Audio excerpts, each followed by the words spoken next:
When it comes to maximizing muscle growth in the gym, it's common belief that the hardest worker in the gym is clearly going to get the most gains, right? I mean, if you have the ability to do so, then surely pushing yourself to the limit to get that extra rep or two every single set is going to lead to more muscle growth and strength. Now, although this does have some merit, the truth is that in the case of how hard you should be training, it seems that training smarter instead of just training harder leads to better gains with less effort. But just how hard should you be training to maximize growth? Well, to answer this question, let's start with the theory behind being the hardest worker in the gym, which typically involves taking every set of your workout to failure, or in other words, to the point where you simply can't perform another full rep without compromising your form. And this is commonly thought as the best way to train for muscle growth for a few main reasons.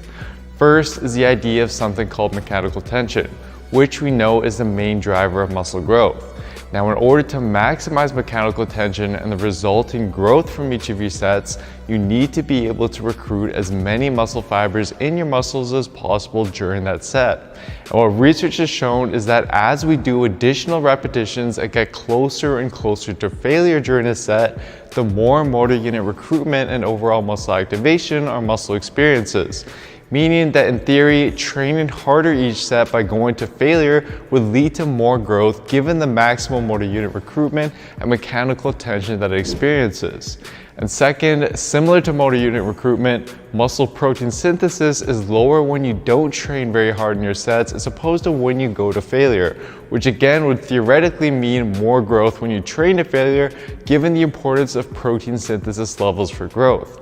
And lastly, given the positive relationship we see between workout volume and muscle growth, it would seem that pushing each set to failure to get that extra rep or two would increase the overall workout volume you're doing and lead to more growth as a result. So with all of that being said, it seems that pushing each set as hard as you can during your workouts is sure to be your best bet for maximized growth, right?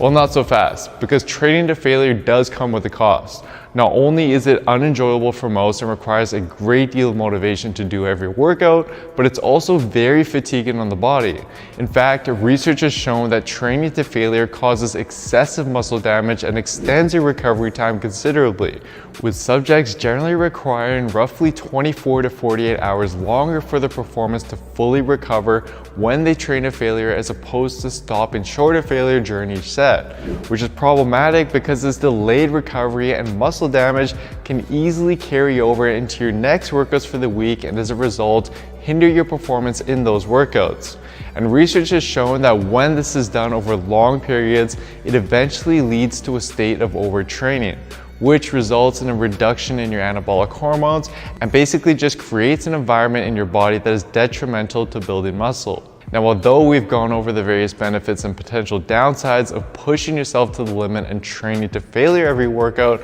we still have yet to answer the question, just how hard should you train to maximize growth? And well, it turns out that there is a sweet spot. But to figure out what exactly the sweet spot is, we need to go back and take a closer look at the theory behind training to failure to maximize growth. Because first of all, although it's true that motor unit recruitment and muscle activation does increase as you approach failure in a set, as shown in the following graphs analyzing the shoulders and the trapezius muscles, it actually seems to plateau at around 3 to 5 reps shy from failure. Meaning that if you knew you could do 15 reps of lateral raises and not a single more before your form broke down, then performing just 10 to 12 reps out of that 15 by leaving a few reps in the tank would be sufficient to pretty much maximize your motor unit recruitment. And the same is true with the muscle protein synthesis theory. It seems that if you train close enough to failure by leaving just a few reps in the tank, then you're able to still maximize muscle protein synthesis, but without much of the extra fatigue that you get from going to failure. And lastly, although you would think that training to failure would result in more workout volume since you're pushing to get that extra rep or two each set, that actually isn't the case. Research has shown that the muscular fatigue caused by going to failure in your first set causes your performance to suffer in your next sets, leading to considerably less reps being performed in those next sets. Whereas if you instead leave a few reps in the tank during your first set, your performance in subsequent sets doesn't suffer nearly as much and you're able to perform more reps during those latter sets as a result. As a result of this, by the end of the workout, all of the subjects in this study ended up performing the same amount of volume, but those who trained to failure required a lot more effort to do so. So based on these findings, it seems that taking your sets just shy of failure by leaving roughly 1 to 3 reps in the tank is going to be your best bet, since this still enables you to maximize your motor unit recruitment and workout volume, but with less effort and without compromising your recovery. What does research say though? Well, the majority of research out there, especially recent and well-designed papers, are in support of this, and have found that as long as you're taking your sets close enough to failure by stopping each set with just 3 reps or so in the tank, then you'll experience the same amount of growth as you would when compared to taking the sets to complete failure. And probably the best evidence of this to date is a 2019 paper from the Journal of Strength and Conditioning Research, which had 10 subjects perform the leg extension to failure on one leg, whereas on the other leg, they instead stopped 1 to 3 reps short of failure during each of their sets. After 14 weeks, despite both legs performing the same amount of volume, the non-failure leg actually ended up seeing slightly better growth, strength, and muscular endurance when compared to the failure leg, suggesting that you may even reap slightly better gains when you leave a rep or 2 in the tank during your sets. However, do keep in mind that on the other end of the spectrum, research has shown that stopping well short of failure, so for example, stopping at 5 reps in a set when you could have done 10 reps to failure, is inferior for muscle growth, meaning that it is crucial that you do get close enough to failure during your sets in order to still maximize growth, and that doesn't mean that your training becomes easy or a walk in the park, because that's not the case at all. I mean, for example, here I'm doing a set of curls and taking the set to true complete failure, which, as you can see, is extremely taxing and fatiguing to do, especially first thing in the morning. But even if I had stopped 1 to 3 reps short of the very last rep that I did, you can still tell that it's still a very demanding and hard set to do. And unfortunately, even though you should be stopping a few reps short of failure, most people underestimate the amount of reps that they can actually do to failure and end up training too easy as a result. And this was shown in a 2017 paper that had subjects ranging from beginners to intermediates to experts in the gym try to predict how many reps that they could do to failure during their sets of various exercises. They found that subjects significantly underpredicted the number of reps that they could do to failure, with the least experienced lifters underpredicting by around 4 to 5 reps on average, and the most experienced lifters underpredicting by around 1 to 2 reps on average. Meaning that your ability to predict how many reps that you can actually do all out in a set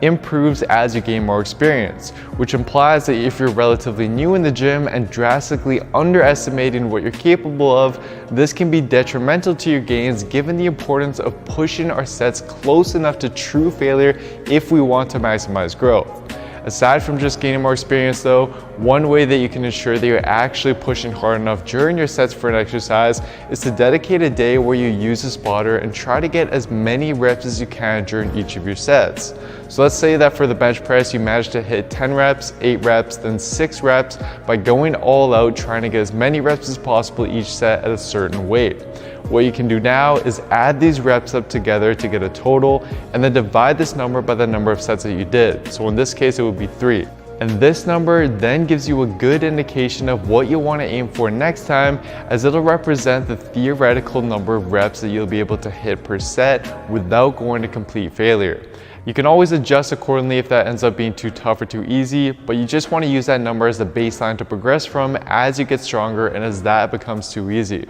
So to conclude, based on the research that we have to date, it seems that leaving roughly 1 to 3 reps in the tank during each of your sets is the best way to maximize growth without accumulating excessive fatigue. And I'd argue that this is particularly important to implement for your big compound movements, not only because they're more fatiguing, but also since the risk of injury starts to become more of a concern with them when you go to failure and your form starts to break down. For your isolation movements though, given that they're less taxing, you can likely get away with doing these sets closer to failure and even taking some of these sets to failure as long as you're still recovering well and incorporating deload weeks as needed.